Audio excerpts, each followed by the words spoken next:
খাইতেছ কে ঘরে বাস হারামজাদি সুন্দর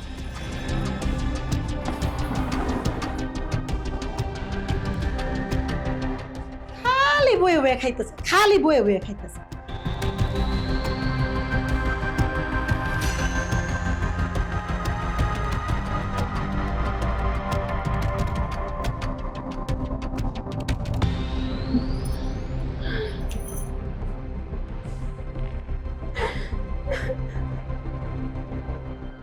শোনো বৌমা এত কাজে এত ফাঁকি দাও একটু কাজ করলেই মাথা ব্যথা করে শরীর ব্যথা করে কেন আমাদের সময় তো আমরা অনেক কাজ করছি ধান বানছি ছেলে মেয়ে মানুষ করছি ধান শুকা দিছি তো আমরা তো কোনো সময় বলি নাই মাথা ব্যথা করে শরীর ব্যথা করে শরীর খারাপ লাগে এত ফাঁকিবাজি শিখছো কোথার থেকে এত ফাঁকি দাও কেন হ্যাঁ কিছু কাজের কথা বললেই খালি তোমার সমস্যা খালি তোমার এই সমস্যা ওই সমস্যা কেন আম্মা আমি তো ঘরের সব কাজ করি। কি সব কাজ করো এটা তো দেখি কি কাজ করো সারাদিন শুয়ে বইয়া থাকো আবার কাজ করো না এই দরজার শব্দ আমার পোলা আইলো নাকি আরে বাবা তুই আইছস আরে গাইমা কি হইছে আল্লাহ আরে না কিছুই হয়নি এই এক কাজ কর তো আমাকে এক গ্লাস পানি দাও কারে অর্ডার দেস সারাদিন কি কাজ করে শুয়ে বইয়া থাকে সারাদিন একটা কাজের কথা কইলে আর মাথা ঘুরায় আর শরীর ব্যথা করে এই করে সারাদিন শুয়ে থাকে আমারে দিয়া কাজ করায় সারাদিন এই তোমার সমস্যা কি হ্যাঁ মা এসব কি বলছে আমাদের বাসার এই সামান্য কাজ করতে যদি তোমার সমস্যা হয় তাহলে আমি বুঝলাম না যে তুমি এই সংসারে কিভাবে থাকবে আমাদের সংসারে মানুষ কতজন বলো তো তুমি আমি আর আমার মা এই অল্প কাজ করতে গিয়ে যদি তোমার শরীর ব্যথা করে মাথা ব্যথা করে তাহলে তুমি থাকবা কিভাবে আমি তো বুঝলাম না মা এসব কি বলছে কথা তো বলতে দিবা তুমি আম্মা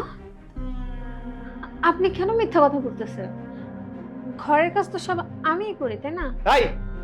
তোর সাহস তো কম না তার মানে তুমি কি বলতে চাচ্ছ আমার মা মিথ্যা কথা বলছে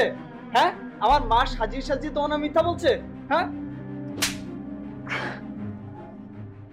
যত বড় মুখ নাই তত বড় কথা আমাদের বাসায় অল্প কয়েকজন মানুষ আর তার মধ্যে তুমি বলো যে কোনো কাজ করতে গেলে তোমার মাথা ব্যথা করে শরীর ব্যথা করে নানা অজুহাত দাও আমাদের বাসায় মাত্র থালা বাসন পরিষ্কার করা একটু ঘর ঝাড়ু দেওয়া আর তেমন তো কোনো কাজ নেই কে আছে আমাদের বাসায় বলতো আমি বুঝি না যে সামান্য কাজ করতে কেন তোমার অসুবিধা হয় আর তুমি আর মা ছাড়া বাসায় কেউ থাকে না তোমাদের মধ্যে কেন এত ঝগড়া লেগে থাকে হ্যাঁ আমি সারাদিন অফিস থেকে ফিরি অফিস থেকে ফেরার পর দেখি হয় তুমি নালিশ করো না হলে মা নালিশ করে আর এত নালিশ কিসের জন্য তোমরা দুইজন কি মিলেমিশে থাকতে পারো না তুমি কি তাকে মা ভাবতে পারো না নিজের মা ভাবা যায় না দেখো তোমার ওই সাপ একটা কথা বলে দিচ্ছি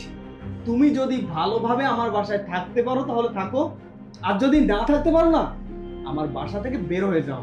তোমাদের দুজনের ঝগড়াঝাটি আমার আর ভালো লাগে না আর তুমি যদি না যেতে পারো না তাহলে এই বাসা থেকে আমি চলে যাচ্ছি থাকো তোমরা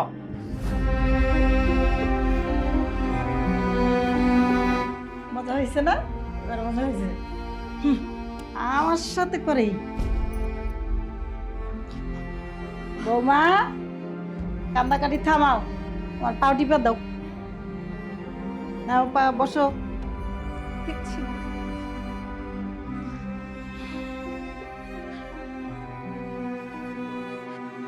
বৌমা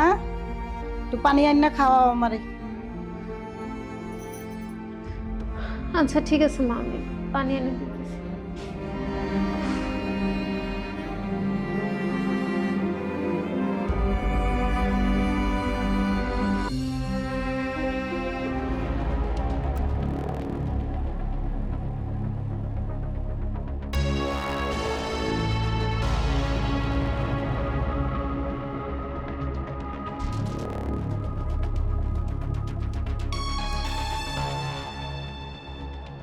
আম্মা আপনার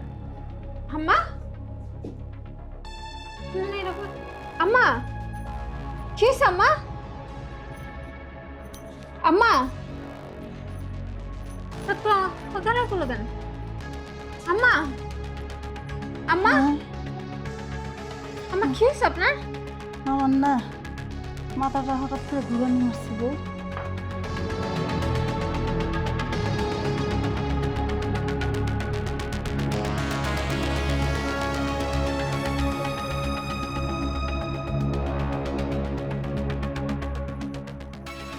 কিছু কইবেন আম্মা?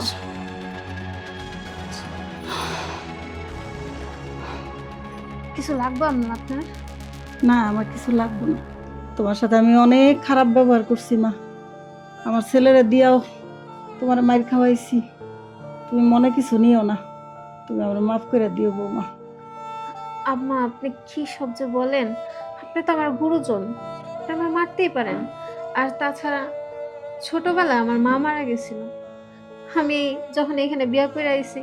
আপনারা দেখছি, আপনার নিজের মার মতনই আমি শ্রদ্ধা করছি, সম্মান করছি। আপনিই আমার মা। আর এতদিন আপনি যে আমার সাথে খারাপ ব্যবহার করছেন, আপনি তো আমার বউ ভাবছেন, এই জন্য। মায়েরা কখনো মেয়েদের সাথে তো খারাপ ব্যবহার করতে পারে না। আপনি না হয় আমার মেয়ে ভাইবেন আপনার। আজ থেকে তুমি আমার বৌমা না, তুমি আমার মেয়ে।